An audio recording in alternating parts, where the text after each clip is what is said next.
really is a great pleasure to be with you today for such an important day. It is a privilege to announce that we will build a multi-billion-dollar state-of-the-art manufacturing site in Virginia that will reinforce the supply of medicine in the United States and strengthen the U.S. domestic supply chain.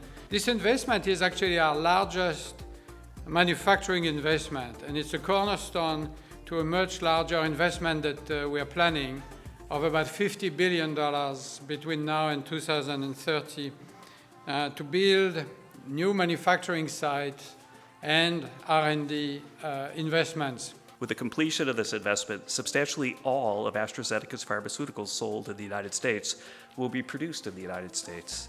These types of investments are at the heart of President Trump's America First trade policy. For those of you who have not spent time in the world of science, it's a science-led company that then puts patients first.